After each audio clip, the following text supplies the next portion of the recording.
দুর্গাপুরের 29 নম্বর ওয়ার্ডের সগরভাঙার কে ব্লকের মাঠে আজ সকালে দেখা যায় একাধিক স্টেট ব্যাংক অফ ইন্ডিয়ার পাসবুক এবং এটিএম কার্ড ছড়িয়ে ছিটিয়ে পড়ে রয়েছে। স্থানীয়রা দেখে তারা স্থানীয় কোকোম্যান থানায় খবর দেয়। কোকোম্যান থানার পুলিশ আসে। যেমনটা স্থানীয়দের অভিযোগ যে স্টেট ব্যাংক অফ ইন্ডিয়ার প্রধানমন্ত্রীর যে জনধন যোজনার যে পাসবুক, সেই পাসবুক এবং একাধিক এটিএম কার্ড রয়েছে যেগুলির মেয়াদ কোথাও 2023 সাল এবং কোথাও 2024 সালের।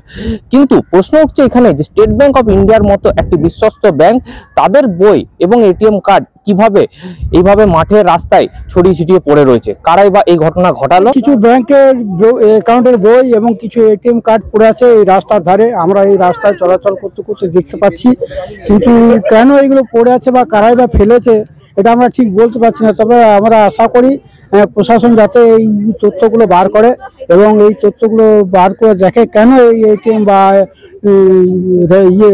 ব্যাংকের বইগুলো পড়ে আছে। নিশ্চয়ই হ্যাঁ, এই রাস্তায় বাজার যাচ্ছি দেখতে পেলাম যে পড়ে রয়েছে। এগুলো ব্যাংকের বইগুলো আমরা তুলে দেখিনি, তো মনে হচ্ছে এসবিআই ব্যাংকের বই, জনধনার বই আর কি, এসবিআই ব্যাংকের জনধনার বই। এগুলো সব এসবিআই রয়েছে, জনধন অ্যাকাউন্টের বই রয়েছে, এমনকি এটিএম কার্ডও রয়েছে এর মধ্যে, যেগুলো ভ্যালিডেড। আর আমি কিছু বই দেখলাম যার মধ্যে অনেক শিশুরও ছবি লাগানো রয়েছে, যার মোটামুটি আপনার 16-র নিচে, 12-13 রয়েছে। 2-4টে ছবি দেখলাম, মোটামুটি 150 বই এখানে পড়ে আছে। তো এটা অবিলম্বে আপনার প্রশাসনের তদন্ত করা উচিত। এটিএম কার্ডও রয়েছে। এটা ব্যাংক, এখন ব্যাংক তদন্ত করলে বোঝা যাবে যে কি পজিশন আছে, কি পরিস্থিতি আছে। আমরা চাই এটা তাড়াতাড়ি তদন্ত হওয়া উচিত। হয়তো এইরকম অনেক কিছু বেরিয়ে যাবে যেটা হয়তো হট করে রাতের অন্ধকারে কেউ ফেলে গেছে। আমরা এই লোকালি এসে সকালবেলা দেখলাম এগুলো পড়ে আছে। মানে ব্যাংকের মধ্যে যে মানুষ বিশ্বস্ত বা একটা সিকিউরিটি থাকে, সেটা এইভাবে একটা মানুষ সিকিউরিটিও নষ্ট হচ্ছে। হ্যাঁ, সিকিউরিটি তো নষ্ট হচ্ছে। এর মধ্যে হয়তো অনেকের জেনুইন ব্যাংকের বুকসও থাকতে পারে এর মধ্যে, এতে পাবলিকের ক্ষতি।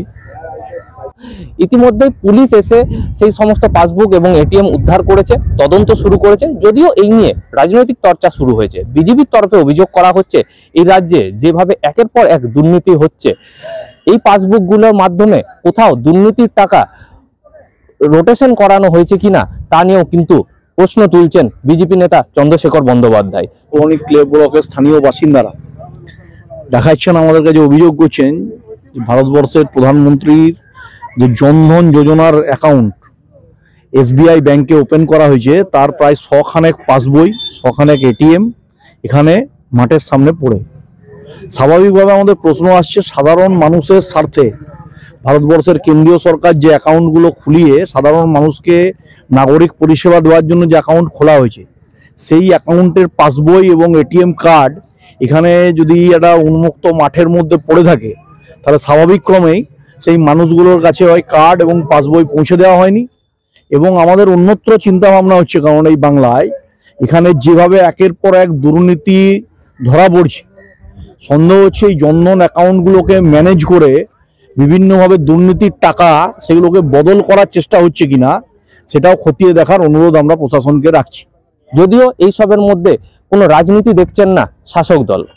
তো আমরা একটা জিনিস লক্ষ্য করলাম, আমরা এই ওয়ার্ডের বাসিন্দা এবং আমরা এই যেখানে ঘটনাটি ঘটেছে তার থেকে 100 মিটারের মধ্যেই থাকি, অথচ দেখা যাচ্ছে যিনি 500 মিটার দূর বা 2 কিলোমিটার দূর থেকে এসে উনি খবর পেয়ে যাচ্ছেন। আমরা খবর পাওয়ার আগেই উনি এটা খবর পেয়ে গেলেন। এটার পেছনে নিশ্চিতভাবে বিজেপির একটা চক্রান্ত, তাছাড়া কিছু না। মানুষকে বিভ্রান্তি করছে, সামনে লোকসভা ভোট, মানুষকে নানা রকম ভাবে পশ্চিমবাংলায় এরকম ভাবে বিজেপি চারিদিকে বিভ্রান্ত করছে, এটাও তার একটা নমুনা। দুর্গাপুর থেকে তন্ময় দাসের report, the e-paper digital.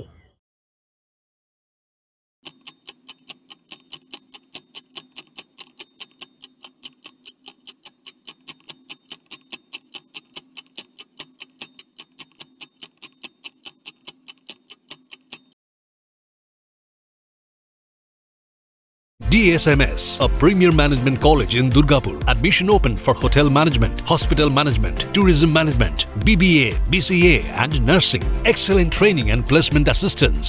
Join now. DSMS, gateway to success.